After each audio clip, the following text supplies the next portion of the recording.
However, I would now like to invite our next panel to take the floor. We have a couple of guests joining us online. And we have a couple in the room. So, this next panel, Intergenerational Fairness, How to Deliver a Fairer Future for All. So, find your... Yeah, we all good? Dear State Secretary, we don't have the video.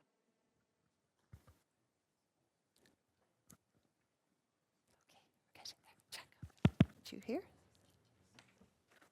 Great, nice to meet you. Okay, so we will have two joining us online.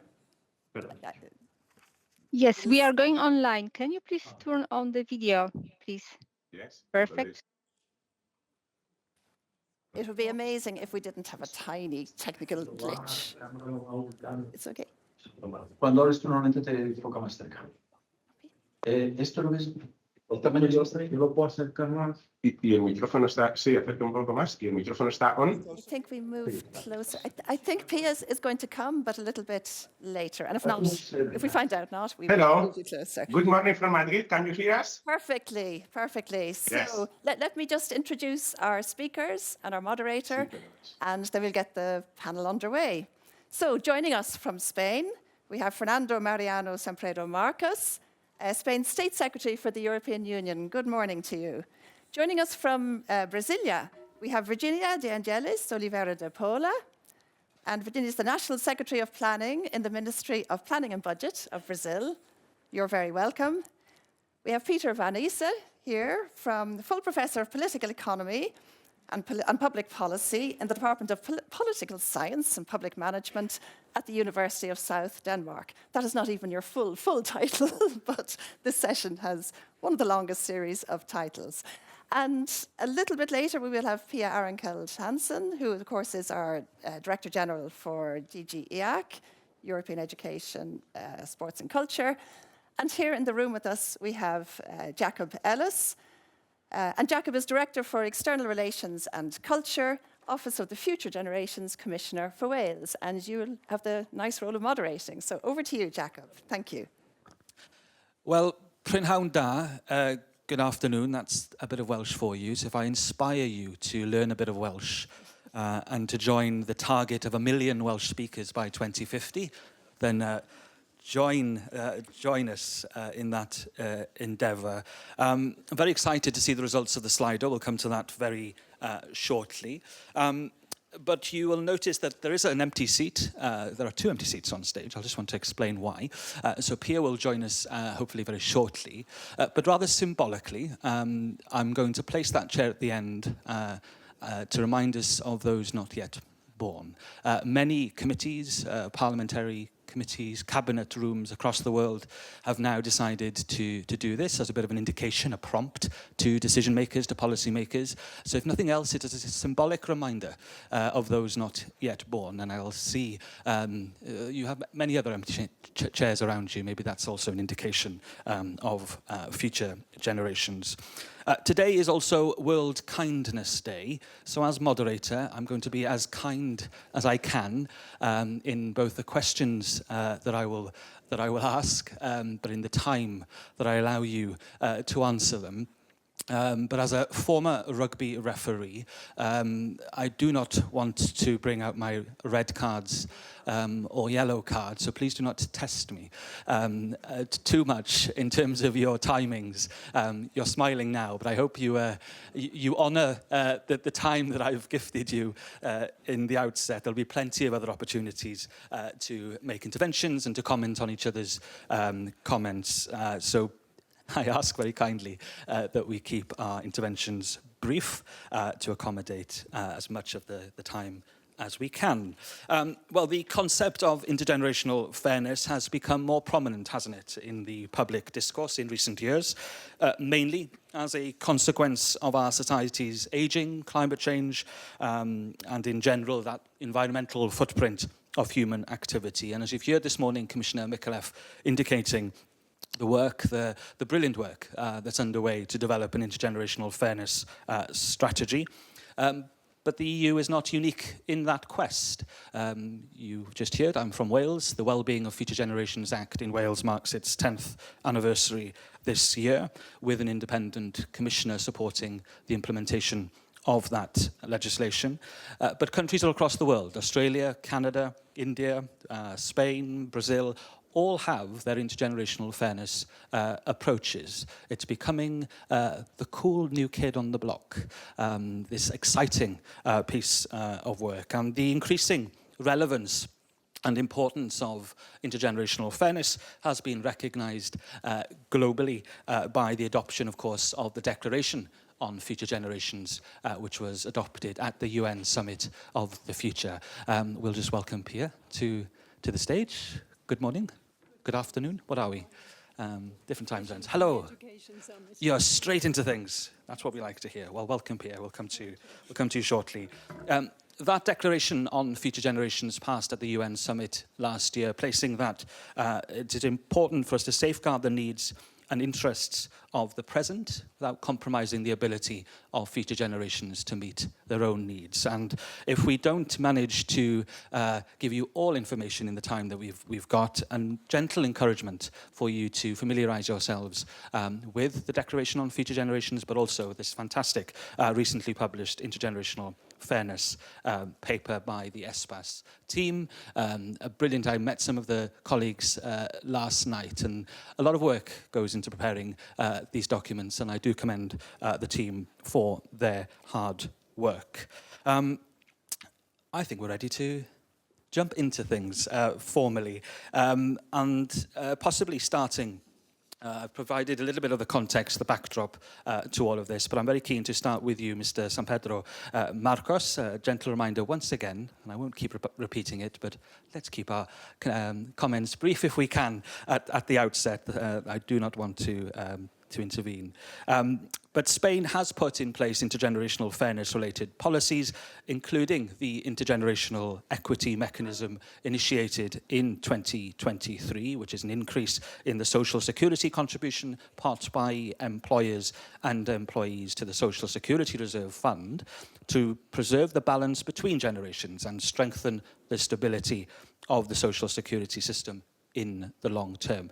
It should prevent the younger generations from assuming the full weight of the retirement of more populated generational groups. And I was pleased yesterday to join the Foresight practitioners and your colleague, Marina Diaz, possibly she's in the room today, but from the National Office of Foresight and Strategy, spoke proudly of the work being done in Spain. So I would like to hear from you, Mr. San Pedro Marcos, about approaches to intergenerational fairness taken in Spain, and do tell us which key related measures the Spanish government is putting in place. Croeso, welcome. Thank you very much, and good morning to everyone. Intergenerational fairness is, of course, an essential pillar of our social agenda. Developing a genuine European social agenda, strengthening and completing the European pillar of social rights is a top priority for Spain, as you have said. As we already saw during the Spanish presidency of the Council in 2023, we consider it a moral imperative, a duty, and a strategic investment in Europe's future, which will provide the conditions for a smooth triple transition, covering both ecological and digital, but also social aspects. The implications are indeed very broad. IGF is enshrined in our Constitution, which refers to the promotion of the free and effective participation of youths in the political, social, and economic and cultural development of the country, and commits public authorities to guarantee the well-being and dignity of the elderly through adequate pensions and social services.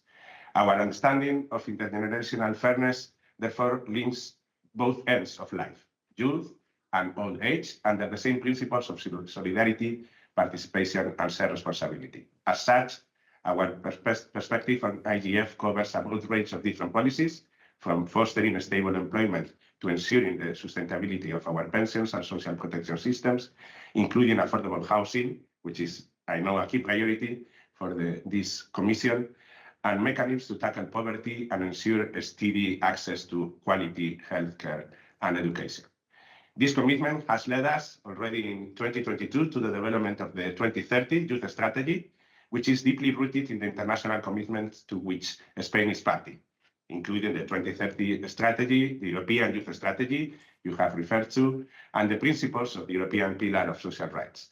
This strategy, led through participatory processes by the Spanish Youth Council, and established already the foundations for a new social contract with the young. This new social contract stems from a shared analysis of the current socioeconomic conditions of the young and incorporates the perspective and demands for the future in 5 core areas of public policy, contemplated in the law on youth and intergenerational fairness that we are currently drafting and is in public consultation. These are material rights and social coverage, democratic rights and political participation, mental health and well-being, the eco-social crisis and the rights of future generations, and last but not least, co-governance and understanding the realities of the young. When it comes to the elderly, Spain has also worked closely with European institutions to promote their rights. In line with the 2021 Green Paper on Aging of the European Commission, the European Intergenerational Pact drafted during our presidency summarized the main conclusions of the consultations that we initiated 2 years prior at the Logroño Summit, highlighting the urgent need to protect vulnerable populations, those at the extremes, at the margins, or directly excluded from the social system. Finally, you mentioned the International Equity Mechanism established in 2023, which involves an increase in the contributions paid by the workers and companies, the revenue from which is allocated to the Social Security Reserve Fund to help cover future pension payments. And concluding, the objective of this mechanism is to distribute the financial burden of pensions between generations and ensure that future generations don't bear the brunt of pension payments allocated to our baby boom generation. This measure will remain in place until 2032, with some effects extending to 2050, and is a good example of how to ensure pension sustainability while safeguarding younger generations' financial future. Thank you. Perfect. And we've started well on our timing, so I am grateful for the remarks and for keeping as best as you could to timing there. And raising some interesting reflections straight away in terms of the definition of intergenerational fairness. That is something I think that is continuously being debated, being discussed, and that's quite refreshing in one sense. One could argue that this concept is very new. And some could argue that it's deeply embedded into our indigenous wisdom for centuries. And how do we start playing and working with different terminology, different narrative? How do we do that fast and move from definitions to implementation? I think that's possibly also equally important. But I was grateful as well for some of the more specific examples in Spain and how this has been embedded across a multitude of policy fronts. We'll return to some of those later. Virginia, I'm not sure what time it is, but good morning and possibly very early for you. So thank you for joining us online at a busy time for Brazil, and fingers crossed for a successful COP outcome in the coming days. But Brazil is one of the frontrunners in seeking to advance intergenerational equity. Your Constitution of 1988 explicitly enshrines the principle of intergenerational equity in Article 225, stipulating that everyone has the right to an ecologically balanced environment, a common good essential to healthy quality of life, and both public authorities and the community have a duty to defend and preserve it for present and future generations. So we understand that since 1988, the intergenerational fairness approach evolved, encompassing other areas as intergenerational social mobility. Can you explain to us the present approach to intergenerational fairness in Brazil, and what are the key related policies? Virginia, over to you. Thank you, Jacob. Good morning for everyone. It's 8:11 here in Brazil.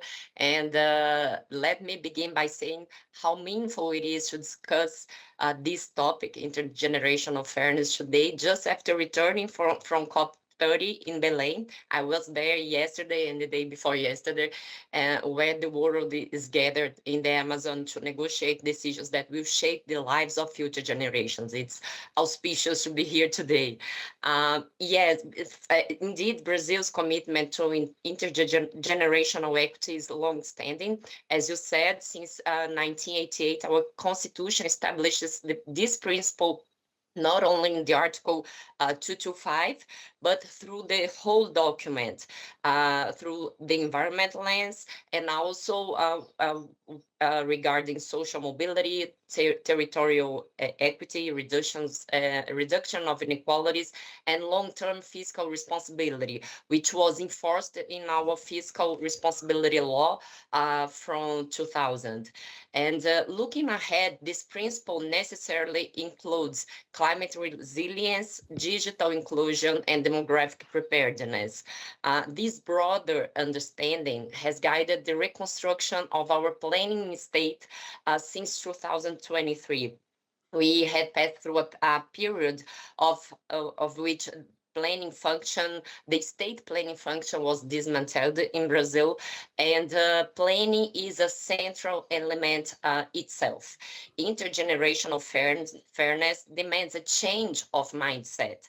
The state must take decisions that address urgent needs, repair historic inequalities, and prepare for the future challenges, all at the same time. And planning function becomes a strategic tool to align immediate action with long-term well-being. So our approach is structured around 4 main pillars in this planning reconstruction. First, evidence-based policy and foresight. Second, delivery of results to society. Third, deep social participation. And finally, whole of government and multi-level coordination, since we are a federation and we must act in articulation with states and more than 500 municipalities. Regarding evidence-based policy and foresight, I must highlight that we rebuilt our main medium-term national planning, starting with the pluriannual plan, which is a constitutional tool, a budgetary law that gives a strategic orientation for budget and for public administration. The plan was designed with scenario analysis and megatrends, just like climate risk, demographic transition, digital transformation, and includes territorial inequalities, which is a huge problem here in Brazil that we must solve. From this analysis, government deliveries were organized into societal results, climate sustainability and economic development, and state capabilities and defense of democracy and sovereignty. Each result has its KPI, is monitored by KPIs, and this work of monitoring takes place twice a year through our public dashboard, which strengthen accountability across generations. Second, relating to delivering results to society, we must address real population needs. So PPA connects budget priorities to concrete outcomes in health, education, care policies, climate resilience, and regional development. This is essential for intergenerational fairness, since we cannot build a fair future without confronting the structural deficits of the present. Regarding social participation, this was a fundamental pillar of our planning reconstruction. More than 1 million contributions were received from society as a whole, including adolescents and young people in the dedicated process. We made 27 state-level plenaries, which brought territorial perspectives, and participation is now continuous. Society monitors and supports annual revisions of this plan, and we must consider that when people co-author the future becomes more legitimate and more durable. Fourth, whole of government and multi-level coordination. Very briefly, if you can, Virginia, thank you. Oh, I cannot. No, I'm okay. I try our best. And I just would like to mention that all these pillars are pillars for our to build our long-term strategy, Brazil 2050 strategy, and that is about to be launched. And I can talk about this later. Thank you. Thank you. And forgive me for playing chair's prerogative. Covering a variety of things there. We moved from definition in Spain there to kind of that cultural mindset, the ability to kind of be aware and to accept the culture change, this whole of government approach, and I appreciate we didn't get to it just there at the end, but understanding that everybody has a role to play. Yesterday, we touched on the importance of participatory involvement as well and getting citizens involved in this conversation, which is where I would like to take the conversation next, or at least there's a bridge that's emerging from the conversation there. So we will turn to you, Pieter. You have carried out research on intergenerational fairness for several years. You've been involved in the European Citizens Panel, which takes place or continues this weekend, organised by the Commission, and contributing to the preparation, try say that 5 times, the preparation of the strategy. And you've also developed a synthetic index allowing for comparing performances across the OECD countries.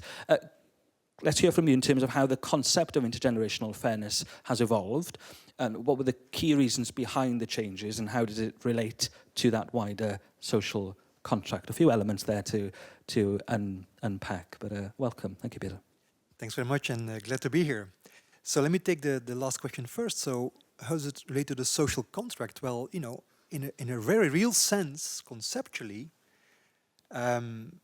as for example, the greatest book of political philosophy in the 20th century by John Rawls set out, The Theory of Justice, 1971, page 3, defines society as nothing but the structure of intergenerational cooperation over time.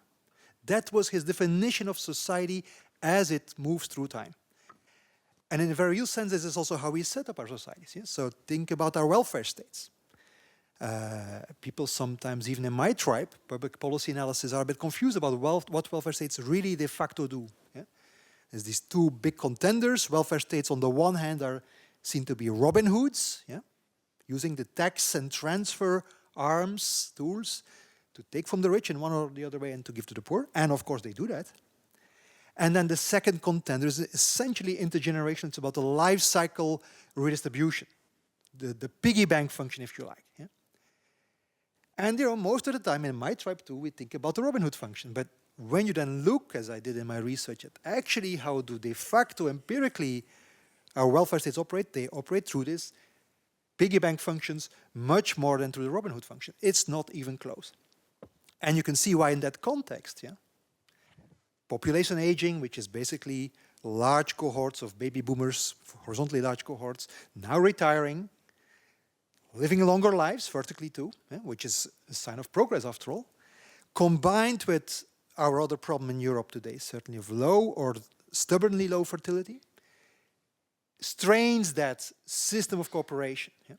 And leads to, of course, all sorts of alarmism, yeah?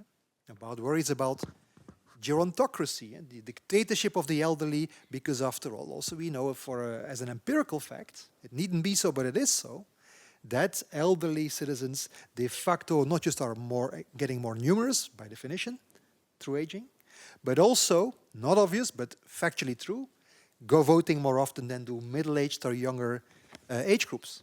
So that leads to all sorts of concerns that we see reflected, for example, in debates today in France about, you know, pension reform and so on. I needn't remind you of that. And so in that context, my index was a request from the Bertelsmann Foundation in Germany to reduce a little bit the drama and the alarmism, and especially also to infuse a bit of variance. Yeah? Because after all, Sweden is not Greece. Italy, on very many dimensions, is not France, and so on. So that's what I try to do with that indicator. And then I look, for example, at, okay, we heard public debt being mentioned before, so I looked, okay, outstanding government debt, all right, but what if we look at it not as per usual per capita of the population, but newly now per capita of the young population, debt per child. Yeah? And then you see new things that you weren't aware of before. For example, you know, lots of variance within our Europe. And in the 29 country sample I look at, then one country out of these 29 is literally off the scale. Off the scale for Japan is different than from all the other 28 combined. Yeah? That's one thing you learn. Then to talk about the piggy bank function, what I did for that report is okay, let's now just look at, the entire setup of the welfare states. This beautiful, complex cathedral of all sorts of programs, serving the old, the middle-aged, the young, and so on. And let's make a general sort of age orientation variable. Take all the elderly programs as a ratio of all the non-elderly programs, and then adjust and control that for demographic composition, so that the resulting variable is really about, what shall we say, policy preferences, policy biases, you could say, intergenerational asymmetries. So when I then did that variable for, again, the same number of countries, we find, again, we are talking about the rich world, right? The rich democracy, so the tail of the global distribution, and yet in that little tail, enormous variance. Yeah? Even after controlling for how old or young a society is demographically, we see places like Greece, like Italy, like Spain, like also Poland, and surprisingly, forgive the quip, in pole position. Yeah? Even after you control for demography, they spend already today so much more than places, for example, like the Baltic states, like the Nordic states, yeah? Which have a seemingly, for different reasons we can discuss, much more age group balance. And that, of course, matters for the long term. It also matters for how younger generations today seem to be sensing ever more that something is getting wrong in the deal they're being offered, right? Something went wrong. Around 2008, the crisis, 2012, we'll talk about why that is, in terms of how the young seem to be involved or feel to be part of the rolling contract of cooperation between generations. And that may be to do with the declining degree to which, they really see, that they have an equal deal. What is fairness after all? One conception of fairness is, goes back all the way to John Locke or to the Brundtland Commission in the 80s, right? Each generation, arguably, conceivably, should leave to the next enough and as much. Yeah? And then we can discuss what is really in that metric. Happy to talk about that. But there is a growing sense that we are starting to fail our younger generations, including within their hearts. And that's a worry. And we'll move from that potential failure to potential hope, or that necessary hope. Pia, welcome. We have heard in a variety of the discussions this morning and yesterday the exciting developments for the intergenerational fairness strategy being developed, due to be published early next year. But can you tell us about the approach then taken in the preparation of that strategy and the key challenges you see in applying that approach? Thank you, Pia. Yes, thank you very much. And yeah, let's go to practicalities. And sorry for jumping on the stage there, just as you were starting. I am actually also running an education and skills summit elsewhere in town. And there I was just jumping off another panel that was discussing citizenship education. And I think we can arguably, but again, I'm jumping the gun a little bit, in some months, perhaps, look at proposing an action on intergenerational fairness as part of citizenship education, right? That would be interesting as a basic skill, right? Because we need a broader definition of basic skills to build our democracies, but also, indeed, to have more intergenerational fairness. But okay, that's a bridge. Now, let me go back to your question. What is the approach? Well, the approach is that, in as far as the Commission is concerned, our President gave a mandate to a commissioner, the first commissioner ever for intergenerational fairness, Commissioner Mikalev, so President von der Leyen, told him to create a strategy for intergenerational fairness. It is my privilege, and luckily not alone, and I see Bernard is sitting in front of me from the JRC, but under the Commissioner's leadership, we have been tasked to lead this work, which is in this way new, but of course, again, has been embedded from different perspectives, and of course is embedded in our treaty. for a while already. And the strategy that we then need to design is based on the idea that we've heard already, that the decisions that are taken today must strengthen the opportunities that we give to future generations tomorrow. So it's based on trust between generations.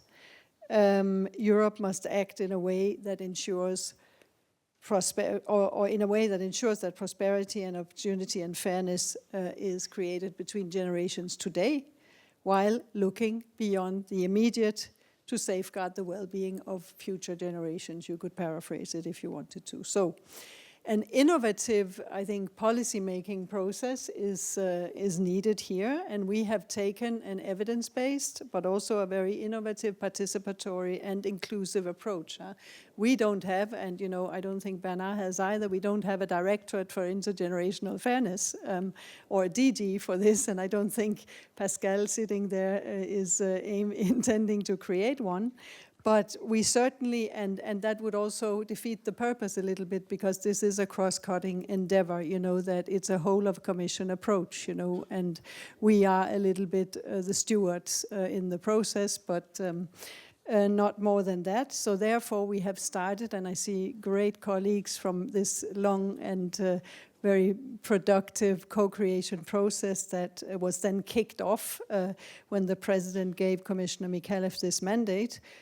Silo breaking, led by the JRC in its first phases, indeed, so that we could scope what we're talking about, or what we're talking about in this context for the purposes of this strategy. So with policymakers from across the Commission, as well as external stakeholders, NGOs, experts from academia, and that gave us what we need, namely solid analytical foundations, because it's no small feat actually to scope this very complex area. Then we also, and it's actually going on in its final phase this weekend, we launched a citizens panel. And that's particularly close to my heart, I have to say, because I had the privilege also to contribute to launching these when the Commission decided to bring it into its policy toolbox. So here we have 150 randomly selected citizens, as you know, of all ages, by the way, with 1/3 of the participants are young people. I think that's important, because the young people are the best proxy that we have for future generations, probably. So they deliberate and formulate a set of recommendations. We're looking forward to receive them, and they will transmit them to the Commissioner on Sunday this weekend. So please also tune in and watch the live stream if you can, because I think it will be interesting. And so, I mean, these citizens are obviously, in a sense, the real experts, right? They are living these considerations. They are living everything that Peter was talking about in real life. So the main challenge, I think, and I pointed to it already, is ensuring that all these diverse perspectives that you can potentially bring to this enormously complex topic is put into one coherent vision. And that's, again, also something that JRC is helping us to do. But it also gives us the opportunity, to put a very fresh thinking into the way we do policy making, have innovative ideas, but we need to transform these ideas into a strategy that means something, that can give direction to all the main policies in play when we talk about intergenerational fairness, and then we probably need some implementable actions. So we will have to work with all Commission services to do that. And this is what we're doing, also very much together with the Secretariat General of the Commission. So it's a whole of Commission approach. The objective is ultimately, I think, to mainstream the intergenerational perspective across policy and lawmaking. Perfect, and best of luck as you near the finish line on this work. And my thanks to the JRC, who've been leading much of the work in its early phase. There are colleagues spread across the room. I'm making eye contact with a few of them, but my thanks to you and the team for developing it and demonstrating that bold leadership. We talked yesterday about the importance of leaders taking the initiative, and we see that in abundance here at the Commission. We're going to turn to Slido. You had an opportunity at the start to reflect on the main challenges facing future generations by 2040. I have it to my right. I'm looking over my wrong shoulder. No surprise, possibly, that climate change is featuring very strongly there. We've obviously been playing with sentences as well as words. That's absolutely fine. Housing coming through strongly. War, security. I wonder how many of those you resonate with in the audience. And many will feature as part of the mega trends featured in the paper that I referred to earlier on intergenerational fairness. Many of the topics, not a surprise, I'm sure, to those working in this field. We'll turn to a series of more questions for our panelists before opening the floor. So start thinking about your questions that you'd like to pose. I'll come back to Spain. I'm rather jealous of the elaborate office that we have. So let's bring that back to the screen. I'd like to ask you, Mr. San Pedro Marcos, to tell us what lessons you draw for the future from the implementation of intergenerational fairness-related policies in Spain, and what future challenges do you see, and how can these be addressed? Share your learning if you can. Thank you. Thank you, Jacob, and thank you for all the very inspiring interventions from Pia, Virginia, and Peter before. I go directly to your questions to save time. Spain's experience so far offers two key lessons. The first one is that intergenerational fairness must be systemic, not sectorial. It requires coherence between social protection, education, employment, housing, and environmental sustainability. Our main challenge is the absence of a comprehensive national law that recognizes and systematizes rights from an intergenerational perspective. It is not enough to introduce targeted measures. It must be part of a comprehensive policy framework, and this is what we seek to address, among other things, through our draft law on youth that, as I said before, we are currently preparing.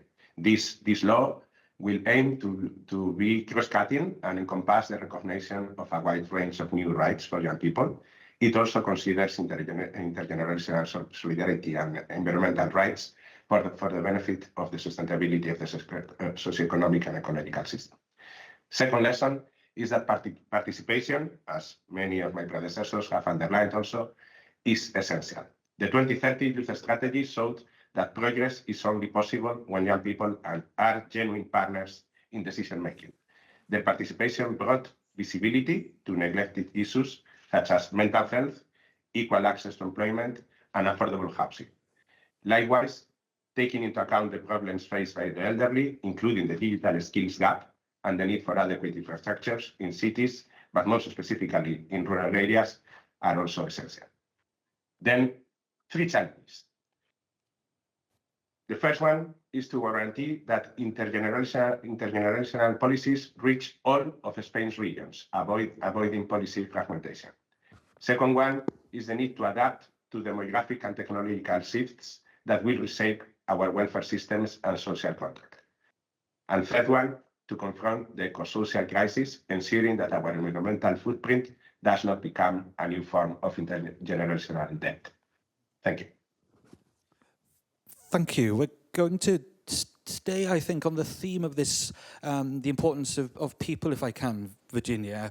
How can public support be mobilized to sustain a long-term approach, despite tensions with short-term challenges and related pressures on public spending? That balance is quite difficult at times, is it not, to try and support this momentum towards the future whilst still grappling with challenges in the present? How does one go about doing that?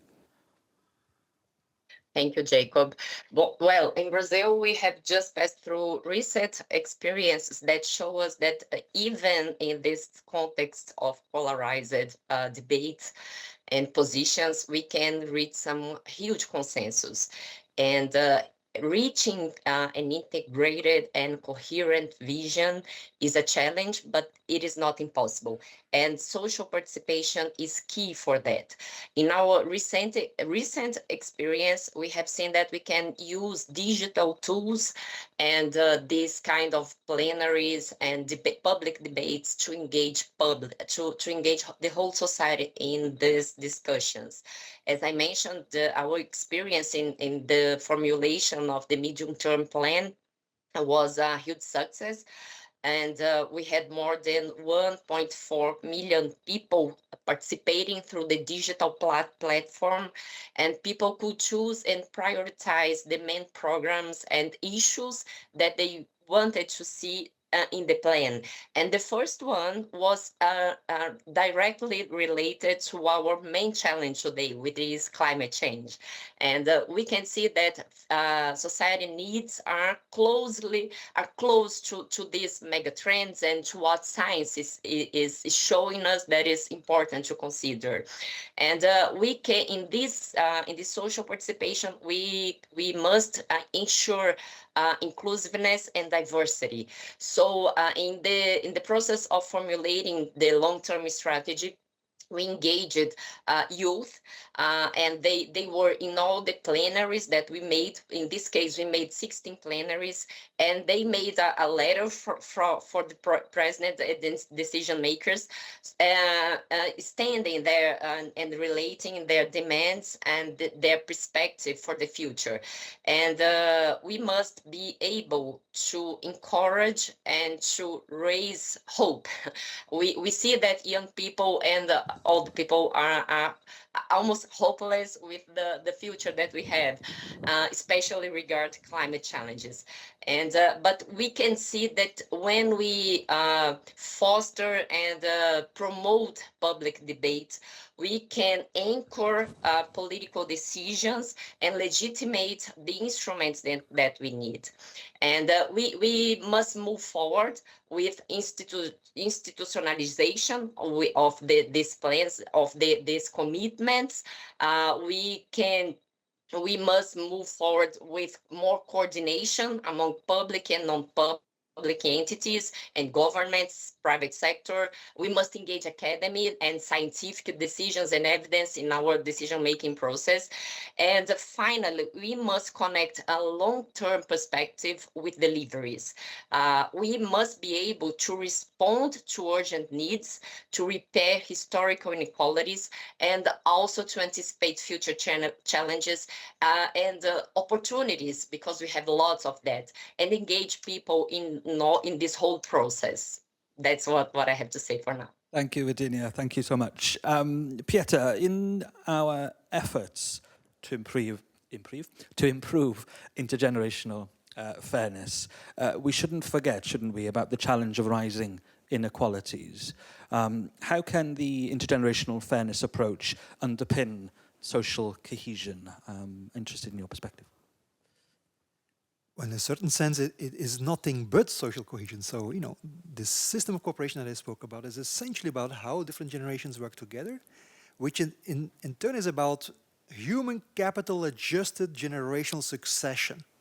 So it's about, you feel like the number of babies being born and then 25 years later on average being transformed into new adults, the quantity element, if you like, which in a continent ever less happy about large-scale immigration needs to be produced domestically, with some cream skimming here and there, obviously. And secondly, the quality element, what we put inside those brains, the human capital discussion, which of course becomes ever more relevant in the context of AI and so on today. So that is one key aspect to try and think harder about, because, you know, after all, what we know from the recent past and the last sort of 2 or 3 decades, which was the story of automation and the robot economy, was essentially the bounty and the spread. Yeah? The entry ticket got more expensive to labor market success, if you like. But if you pay the entry ticket, that was more expensive. You really by augmenting your skills had a higher reward, and that was an ever more unequal story. Yeah? That's what we know already from the recent past. The new story, the last 2 or 3 years of AI, you know, Rogoff burned his fingers by saying this time is different, but this time may be different. Yeah? I really wonder that this time may be different.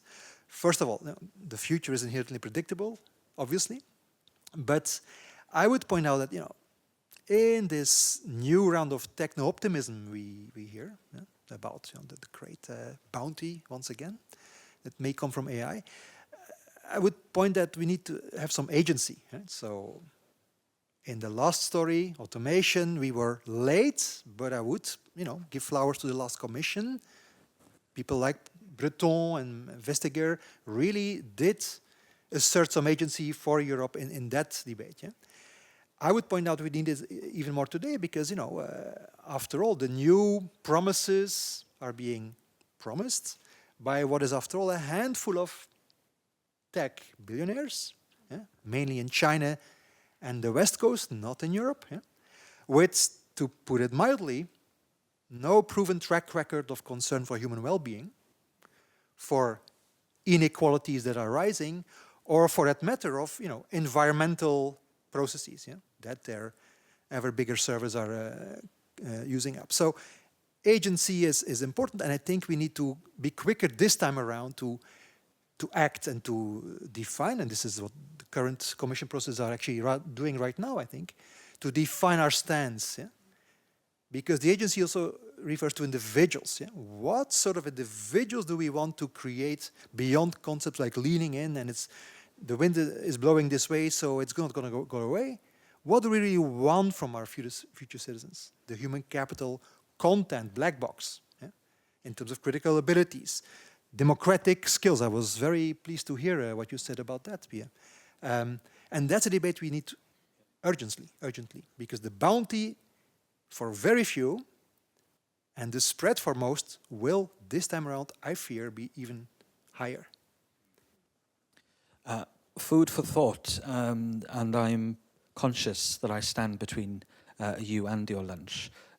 So I we'll turn to Pia, turn to some questions in the audience, and your lunch awaits. But Pia, I'm interested in the role of policies within the Directorate more broadly, and it's an exciting one: education, youth, culture, and sport. The role within the Directorate of promoting intergenerational fairness across the European Union. That's a big task, but what are your plans? Well, our plans are to indeed contribute to this endeavor, also from those policy perspectives. Indeed, I mentioned citizenship, education, and you know, not by chance. And I also mentioned it in relation to the democracy shield that we put on the table yesterday as the Commission. So all of this is linked.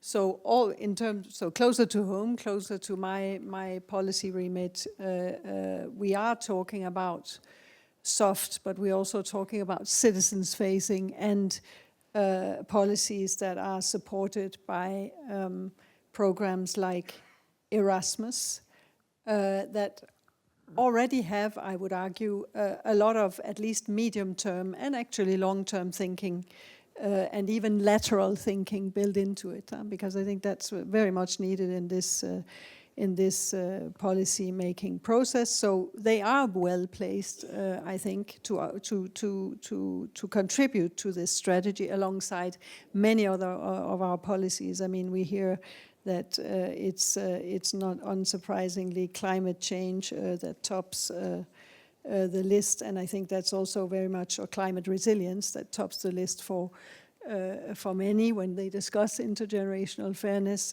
and things like digital inclusion was mentioned, and you know, of course, in addition to the pensions and debts and so forth. So this is also a lot, I think, what we will hear from our citizens this weekend, because the citizens panel on intergenerational fairness, as I mentioned, is ongoing. So that's another, let's say, contribution that we can make.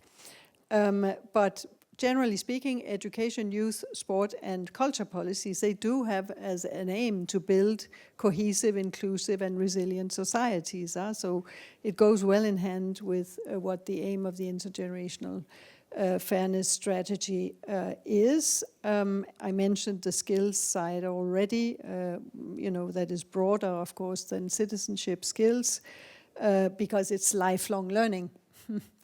And it's equipping citizens with skills for the future in strategic sectors that not only for the next 5 years, but actually for decades will enable Europe, to step up in terms of its own strategic autonomy, because strategic autonomy is also needed to basically build the intergenerational vision that we think is right for our citizens in Europe. Youth policy we already mentioned. And we are doing a lot to promote participation, again, because they are the best representatives that we have of the next generation. And Commissioner Mikhailov definitely is very keen that the strategy has a strong youth dimension. Youth checks link into the better regulation tools that we have in the Commission that also very much have this intergenerational perspective built in when we talk about impact assessment, not only for the next few years, but actually for quite a long time. So I would say that alongside, things like the democracy shield that I mentioned, and the also specific initiatives and projects that we promote, like, by the way, an across generations prize that we have in our sport prizes, we are well placed, I think, with those citizen-facing policies that have the long-term perspective to contribute, but we need everybody on board in the policy making in the Commission. Thank you, Pia. And it is important, isn't it, that you walk the talk of not just telling others how to do intergenerational fairness, but how do you apply that in your own directorate? And you've given us some ideas there. It's time to open the floor for some reflections, some questions. You will have all noticed that my yellow cards and red cards have stayed in my pocket. I didn't need them for the panelists. I hope I won't need them for the audience. So I will ask you politely, constructively, to keep your questions short, so that we can go to as many as we can. We'll take a few from the floor, and then we'll come to the panel. Forgive me, I like to go to a woman first, so I'll go here, and I'll come back to you on the right. Yes. Thank you very much. My name is Anna Kielholzer. I'm head of unit for strategic foresight and long-term resilience in the Austrian Federal Chancellery. And I had the pleasure to participate in the process of developing the intergenerational fairness strategy upon the invitation of Commissioner Mikhailov to the foresight Sherpas in the EU member states. One of the outcomes of our discussion was that strategic foresight represents a key tool to strengthen the intergenerational fairness in the future.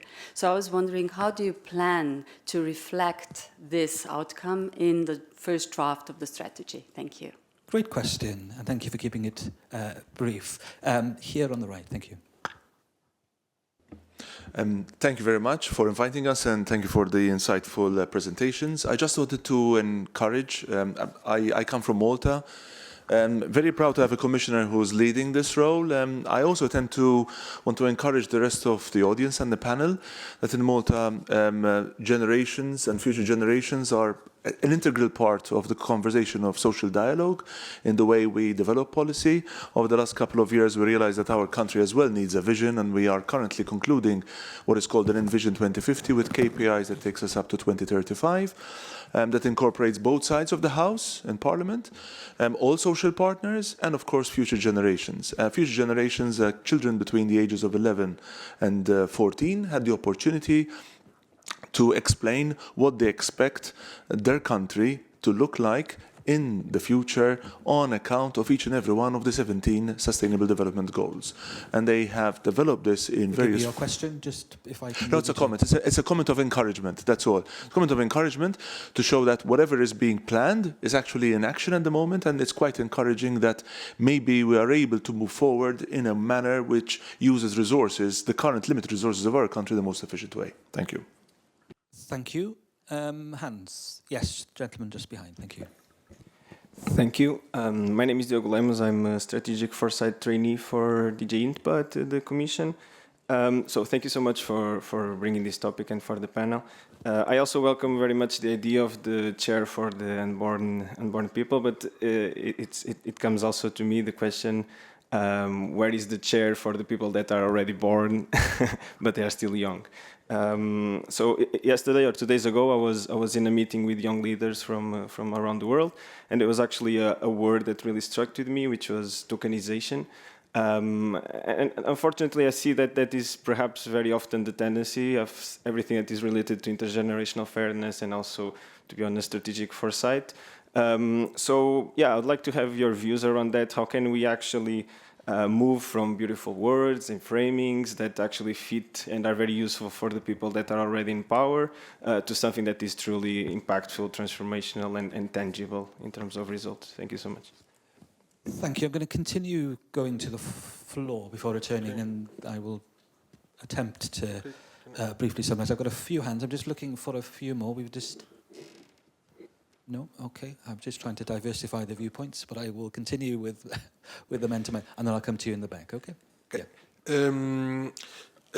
Good morning. A special olá to Secretária Virginia de Angelis from Portugal, Planap. Your intervention was very inspiring, especially the participation, such a wide participation. I had the feeling that you mentioned the medium-term plan, but then you were going to mention also your longer-term plan, which was Strategy 2050. If you could share that with us, that would be very interesting. Great. That's a very specific question there for Virginia, so we'll come back to that, Virginia, in a moment. And then a final comment from the floor then. You're making eye contact with me. Yes, you. Thank you. Yes, thank you. My name is Mikko Ollikainen, and I'm a member of Parliament in Finland. I have thank you for the presentations. I will ask about the supercraft in the future. What is the supercraft for young people who are right now they are like 10 years old or don't even born? So what is the supercraft for them in the future? Actually, we have challenges with mental health care and marginalization, but the positive way we have to see. Thank you. Forgive me, I'm not familiar with the terminology supercraft. Can you just elaborate very briefly? Skills, super skills. There we go. We got there. Thank you so much for that. Every day is a school day on that one. Thank you. So we've got a variety of different topics. The importance of strategic foresight. I'm going to frame a question from the gentleman here. This importance of national visions. It's very rare to have countries with visions. So how do we kind of incorporate long-term visions into national dialogues and strategies? The importance of young people, tokenism, but also communication. I think there was something in that. That particular question to Virginia on Strategy 2050 and super skills. What are they and how do we support young people? We could have another hour on each of those subjects. I'm going to turn to you first, Pia, because I think that your work actually covers a variety of those areas. So maybe briefly respond if you can.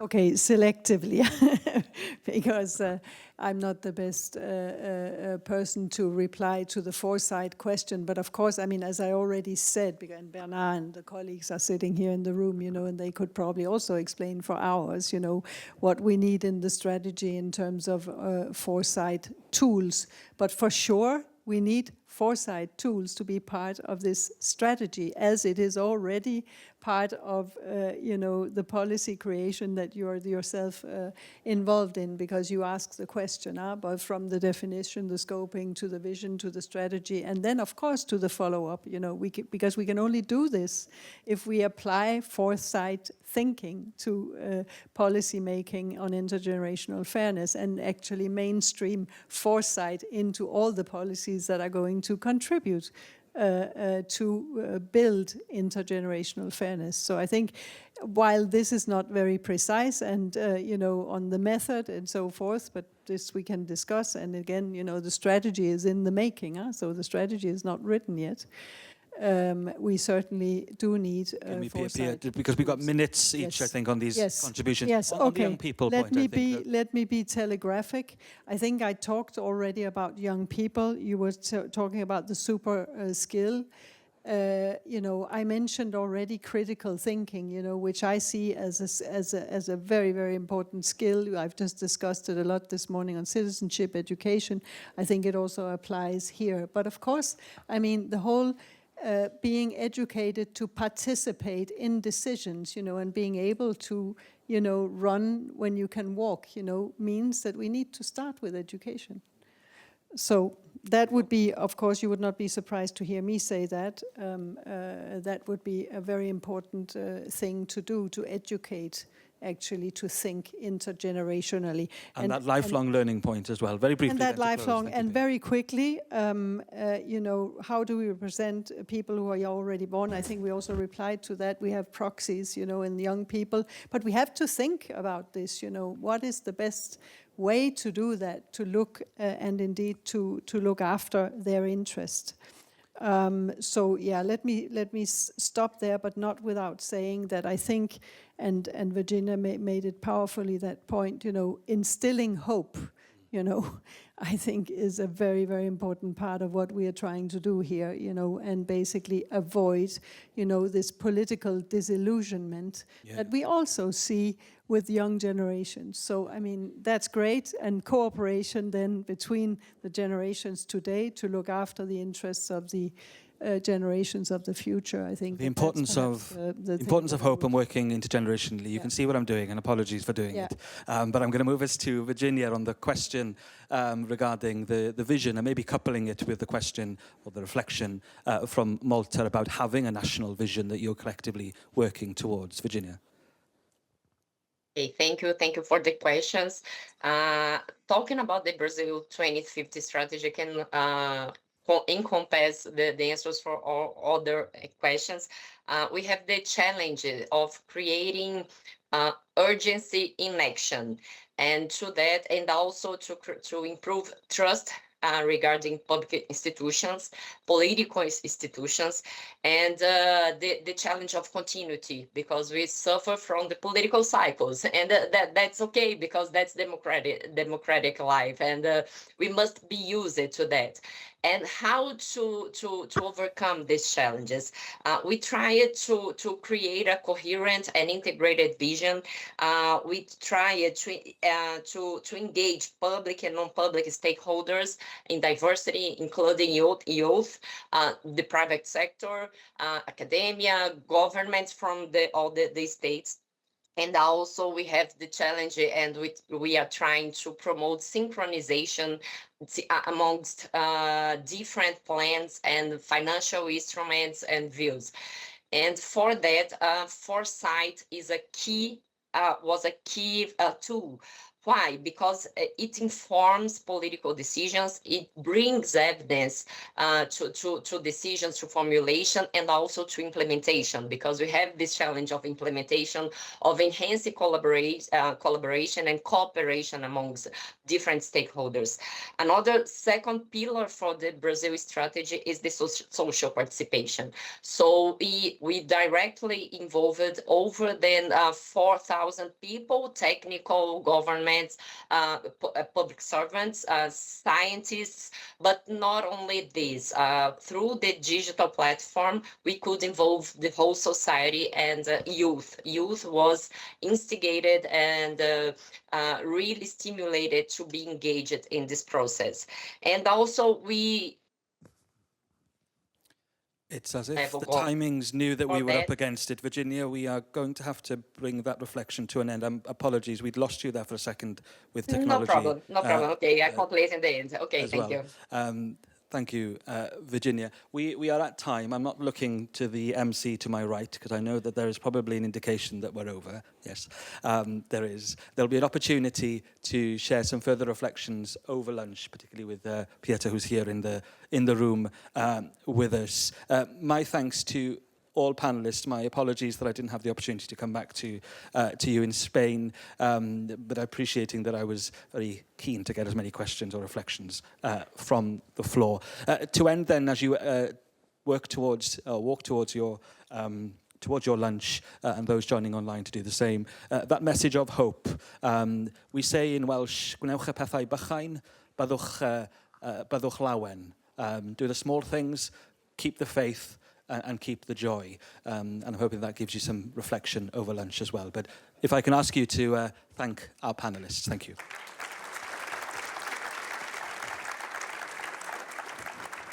Thank you very much, everybody. Jacob, and to our other panelists. Thank you.